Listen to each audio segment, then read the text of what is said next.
转来看国内消息，来了解诈骗的手段，提醒大家一定要警觉。刑事局最近是发现诈骗集团偷用民众的赖口座，假做本人传一寡网址予亲戚朋友骗钱兼骗个资。另外，有一寡诈骗集团是假样要洗厝，佫会先汇一条钱予厝主，互厝主相信伊，随后就开始管厝主投资。伫咧新北的中和，已经有人去互骗5万。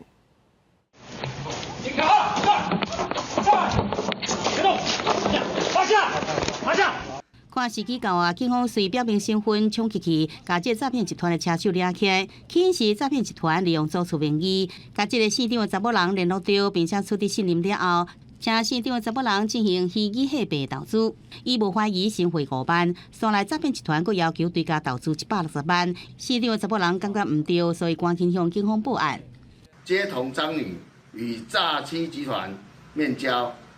见犯嫌车手出现。 后立即向前逮捕。利用租厝诈骗案例未少，刑事局最近发现，唔拿厝卡用骗去，就诈骗集团更加锁定厝头家。先假设厝卡甲厝头家有熟识，甚至爱先汇定金，也是1-2个月的厝租，先互厝头家相信，再佫吸引厝头家来投资虚拟货币，要求汇钱到指定的口座来诈骗。 这些假的房客就会跟房东装熟啊，那话题就会逐渐转到投资相关的话题，教导他们如何投资啊。他连房客都没看到，那这样的情形之下，可能有更大的风险。那所以我们还是奉劝，不管是今天是不是房东或是房客，有一些高报酬或是有一些高获利的东西，都要去详细了解，而不要随便就把我们的一些个资或是把我们的资金汇进去。 若假投资诈骗，爱注意盗用个人资料，佮诈骗的情况也未少。警方提醒，最近常常看是诈骗集团先盗用亲像赖，再佮传送斗相共，替同辈也是